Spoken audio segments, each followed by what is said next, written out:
दोस्तों, अगर आप डीएसएसबी पीजीटी पॉलिटिकल साइंस की प्रिपरेशन कर रहे हैं तो जैसा कि आपको पता ही होगा कि उसकी डेट अनाउंस हो चुकी है और जो एग्ज़ाम होने वाला है तो उसी के रिगार्डिंग कुछ पीवाईक्यूज हैं डीएसएसबी पीजीटी पॉलिटिकल साइंस के, जो मैं आपके सामने डिस्कस कर रही हूँ। इससे आपको यह पता चलेगा कि एक तो एग्ज़ाम का पैटर्न किस तरीके का है और क्वेश्चन किस तरीके से हम तैयार कर सकते हैं। तो स्टार्ट करते हैं। तो पहला क्वेश्चन है कि शहर राज्य शब्द सामान्यतः इनमें से किससे संबंधित है। तो इसका जो आंसर होगा वो होगा बी, यानी कि प्राचीन ग्रीक। तो इसमें दोस्तों इसकी एक्सप्लेनेशन भी दे रखी है, जैसे कि दे रखा है कि शहर राज्य की अवधारणा प्राचीन ग्रीक से संबंधित है। शहर राज्य प्राचीन ग्रीक का एक महत्वपूर्ण घटक थे जो अपनी सरकारों, कानून और हितों के साथ पृथक समुदाय का निर्माण करते थे। नगर राज्य, जिन्हें पॉलिस भी कहा जाता था, जो शहर राज्य थे, प्राचीन ग्रीक के अलग समूह थे। अब बात करते हैं हम सेकंड क्वेश्चन की। तो इसमें पूछा गया है कि एक आदर्श राज्य की जनसंख्या प्लेटो ने कितनी निर्धारित की। तो इसका आंसर होगा बी, यानी कि 5040। यह तो आपको पता होगा क्योंकि ये बहुत ज़्यादा फेमस क्वेश्चन है। ये चाहे टीजीटी का एग्जाम हो या पीजीटी का, सब में पूछा ही जाता है। नेक्स्ट क्वेश्चन इसमें पूछा है कि अरस्तु के अनुसार राज्य क्या है। राज्य एक ईश्वरीय संस्था है, राज्य एक कृत्रिम सृष्टि है, या राज्य बल की सृष्टि है, या फिर राज्य एक स्वाभाविक संस्था है। तो इसका जो आंसर होगा यानी कि डी, राज्य एक स्वाभाविक संस्था है। क्वेश्चन इसमें नेक्स्ट है कि मार्क्सवादी मानते थे कि मार्क्सवादियों की जो विचारधारा है वो क्या मानते हैं कि राज्य एक वर्ग संरचना है, या फिर राज्य केवल मजदूरों का प्रतिनिधित्व करता है, या पूरे समाज को राज्य प्रतिनिधित्व करता है, या फिर राज्य एक सत्ता पद्धति है। तो मार्क्सवादियों के अनुसार जो राज्य, ऑप्शन ए, यानी कि यहाँ पे एक्सप्लेनेशन दे रखा है उसी को पढ़ती हूँ कि मार्क्सवादी मानते हैं कि राज्य एक वर्ग संरचना है। मार्क्सवादी राज्य को वर्ग संरचना का परिणाम और वर्ग शासन का साधन मानते हैं। इस प्रकार मार्क्स के अनुसार राज्य अनिवार्य रूप से एक वर्ग संरचना है। नेक्स्ट क्वेश्चन है जो पूछा गया है, हो यह कथन हो कहता है राज्य एक नैतिक संस्था है जो मनुष्य के पूर्ण नैतिक विकास के लिए अनिवार्य है। यह किनका आरोपण है, मतलब कि यह बात किसने बोली है। तो यह बात आदर्शवादी मानते हैं। आदर्शवादियों का कथन है कि विचारधारा के अनुसार राज्य एक नैतिक संस्था है जो मनुष्य के पूर्ण नैतिक विकास के लिए अनिवार्य है। नेक्स्ट क्वेश्चन कि आदमी एक सामाजिक प्राणी है, यह कथन किसका है। तो जैसा कि पता है कि अरस्तु का यह बहुत ज्यादा फेमस कथन है कि मनुष्य एक सामाजिक प्राणी है। अगर वो समाज में रहता है तो वो मनुष्य, अगर वो समाज से बाहर रहता है या तो वह कोई दानव है या फिर कोई ईश्वरीय कृति है, वो इस तरीके से बोलते हैं। इसमें नेक्स्ट क्वेश्चन दे रखा है कि राज्य एक आवश्यक बुराई है, यह मत इनमें से संबंधित है। तो यह कौन सी विचारधारा से संबंधित है। जो इसका सही आंसर होगा वो होगा व्यक्तिपरक विचारधारा, क्योंकि जो अराजकतावादी हैं उनकी दूसरी विचारधारा मार्क्सवादी विचारधारा सबको पता ही है किस टाइप की होती है। क्वेश्चन नंबर 8 की बात करते हैं। तो इसमें पूछा गया है कि राज्य यह परिवार का विस्तार है, ऐसा किसने कहा। तो यह कहने वाले भी अरस्तु ही थे। अरस्तु ने बोला था कि राज्य परिवार और ग्रामों का ऐसा समूह है जिसका उद्देश्य पूर्ण एवं आत्मनिर्भर जीवन की प्राप्ति है। पहले परिवार बना, फिर ग्राम, फिर राज्य। मतलब उनका कहने का मतलब यह है कि पहले परिवार था, परिवार के बाद ग्राम, ग्राम से मिलकर राज्य की उत्पत्ति हुई। इसमें नेक्स्ट क्वेश्चन पूछा गया है कि मैं ही राज्य हूँ, ऐसा किसने कहा। तो यह कहने वाले थे फ्रांस के लुई 14वां, यानी कि आंसर सी होगा इसका। इसमें नेक्स्ट क्वेश्चन नंबर 10, सॉवरेनिटी यानी कि सर्वसत्ता, यह शब्द लैटिन भाषा के इस शब्द से लिया गया है। तो इसमें पूछा गया है कि जो सर्वसत्ता शब्द है यानी कि सॉवरेनिटी किससे लिया गया है, सुपर एनस या सुप्रीम या सोवियत या स्टैच्यूस। तो इसका जो आंसर होगा, आंसर ए होगा, यानी कि ये सुपर आर एनस की संप्रभुता का ये कॉन्सेप्ट हॉब्स ने दिया था और किस तरीके से उसे एक्सप्लेन किया था, हर एक एग्जाम के लिए बहुत इंपॉर्टेंट माना जाता है। इसमें नेक्स्ट क्वेश्चन है कि किसने कहा था कि सर्वसत्ता यह राज्य की पूर्ण सत्ता है। तो ये ग्रीक ने कहा था, अंग्रेजों ने कहा था, रोमन ने कहा था या भारतीयों ने। तो इसमें जो आंसर होगा, आंसर सी, यानी कि जो रोमन थे उन्होंने कहा था कि सर्वसत्ता यह राज्य की पूर्णता है। नेक्स्ट क्वेश्चन, क्वेश्चन नंबर 12 की बात करते हैं। कानूनी अधिसत्ता की संकल्पना पहली बार किसने प्रस्तुत की। तो हॉब्स ने की, रूसो ने, लॉक ने या टीएच ग्रीन ने। तो आंसर ए, यानी कि हॉब्स ने। इन्होंने बोला था कि कानूनी अभिसत्ता की संकल्पना पहली बार थॉमस हॉब्स ने प्रस्तुत किया, जिन्होंने तर्क दिया था कि प्रत्येक राज्य में किसी व्यक्ति या व्यक्तियों के समूह के पास कानून घोषित करने का अंतिम और पूर्ण अधिकार होना चाहिए।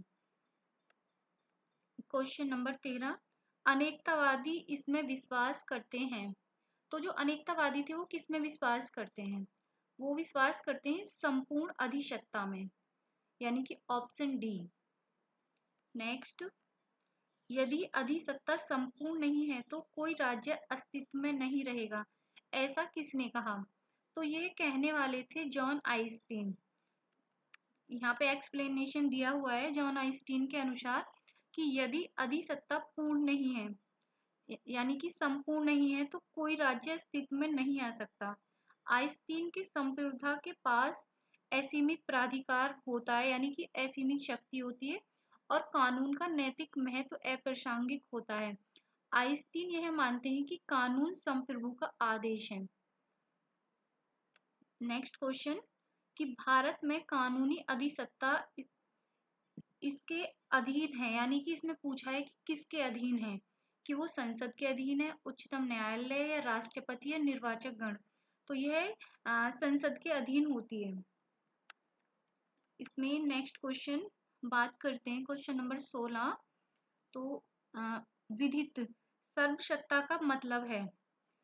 तो इसका जो आंसर होगा, आंसर ए होगा कि एक व्यक्ति को शासन करने और आज्ञाकारिता बस में रखने का कानून अधिकार।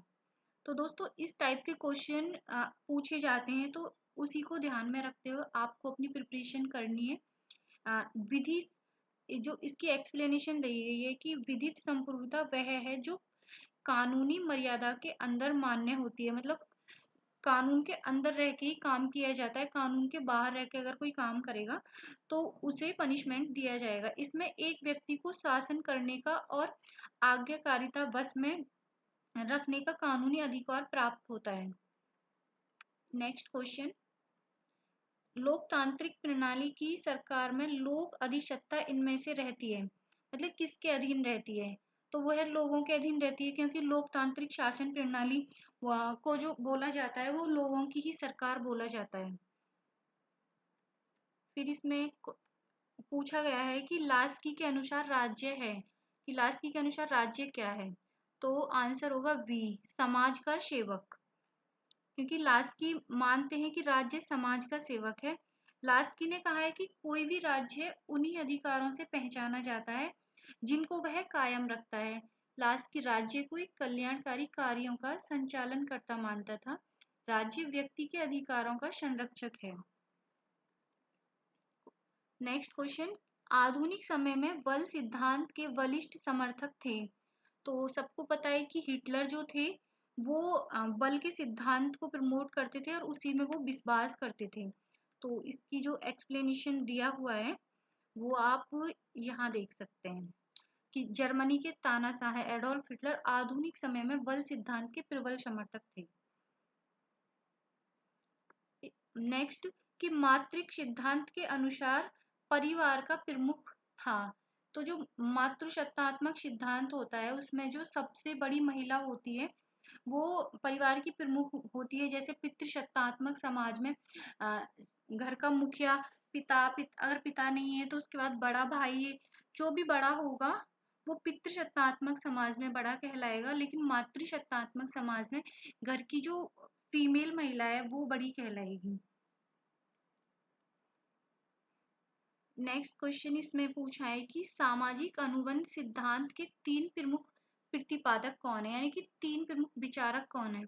तो इसमें हॉब्स, लॉक, रूसो, यानी कि ऑप्शन बी सही होगा, क्योंकि जो सामाजिक अनुबंध यानी कि सोशल कॉन्ट्रैक्ट सिद्धांत है वो राजनीतिक दर्शन की आधारशिला व्यक्तिगत लोगों और सामाजिक संरचनाओं के बीच जो जटिल संबंध है उनकी एक तरीके से उनको एक खिड़की प्रदान करता है, यानी कि उनमें एक अनुबंध बनाता है। सामाजिक अनुबंध सिद्धांत के ये फेमस विचारक हैं, ये हमेशा क्वेश्चन पूछा ही जाता है। क्वेश्चन नंबर 22 होगा कि सामाजिक अनुबंध सिद्धांत इस पर आधारित है, मतलब जो सोशल कॉन्ट्रैक्ट थ्योरी है वो किस बेस्ड है, तो वो है व्यक्तिवाद पर आधारित, यानी कि सामाजिक अनुबंध सिद्धांत व्यक्तिवाद पर आधारित है। इस दृष्टिकोण के अनुसार राज्य की सत्ता इसलिए ठीक मानी जाती है कि इस सत्ता को हमने अपने मन से राज्य को दिया है, क्योंकि जो व्यक्ति है उन्होंने खुद बोला है कि आप हमारी सत्ता को संभालिए। राज्य का औचित्य केवल इसलिए है कि वह कुछ सुरक्षात्मक कार्य करे, मतलब इस तरीके से हो गया है कि हम आपसे बोल रहे हैं कि आप हमारी रक्षा करो और हमारी सुरक्षा करो और हम आपकी आज्ञा का पालन करेंगे। नेक्स्ट क्वेश्चन है क्वेश्चन नंबर 23 कि सामाजिक अनुबंध सिद्धांत इससे संबंध रखता है, तो किससे संबंध रखता है, तो आंसर होगा इसका राज्य का मूल, जो राज्य के मूल से सामाजिक अनुबंध का सिद्धांत जुड़ा हुआ है। आप इसकी एक्सप्लेनेशन पढ़ना चाहते हैं तो पढ़ सकते हैं। जो पीडीएफ है वो मैं अपने टेलीग्राम ग्रुप में डाल दूंगी और उसका लिंक डिस्क्रिप्शन में दे दूंगी, आप वहां से पीडीएफ डाउनलोड कर सकते हो। नेक्स्ट क्वेश्चन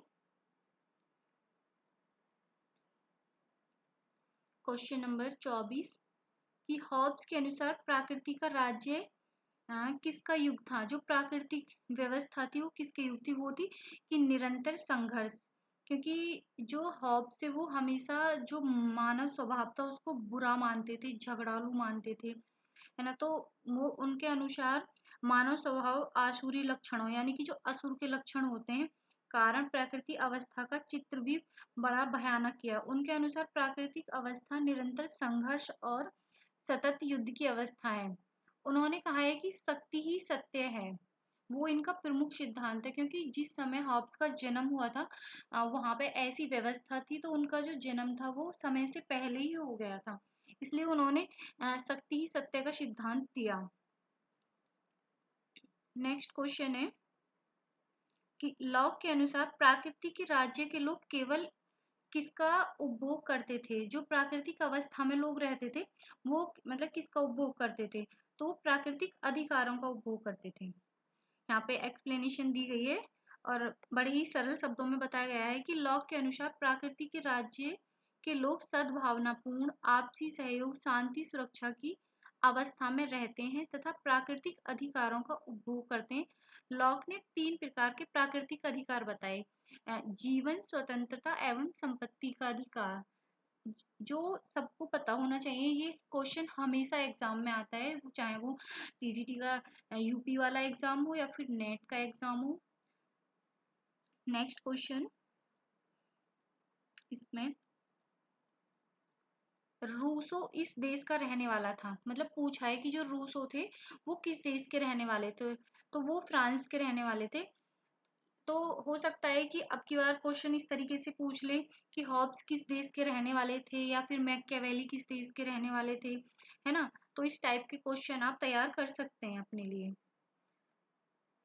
नेक्स्ट क्वेश्चन कि किसने कहा कि आदमी जन्म के वक्त आजाद है और बाद में हर जगह जंजीरों में जकड़ा हुआ है, तो ये कहने वाले रूसो थे। ये रूसो का बहुत ज्यादा फेमस कथन है कि वो कहते हैं कि मनुष्य स्वतंत्र पैदा होता है लेकिन वो हमेशा ये बेड़ियों में जकड़ा रहता है। क्वेश्चन नंबर 28 आधुनिक राज्य को ऐसे वर्णित करते हैं कि हम आधुनिक राज्य को कैसे देखते हैं। एक कल्याणकारी राज्य, और कल्याणकारी राज्य की परिभाषा क्या होती है कि जहाँ पे सबका कल्याण होता है ना, जहाँ पे रोटी कपड़ा मकान सबके लिए दिया जाता है। और इसमें एक्सप्लेनेशन दिया गया है कि आधुनिक राज्य एक कल्याणकारी राज्य है, लोकहित को व्यक्ति के सर्वांगीण विकास के माध्यम से अर्जित करने वाला राज्य लोक कल्याणकारी राज्य।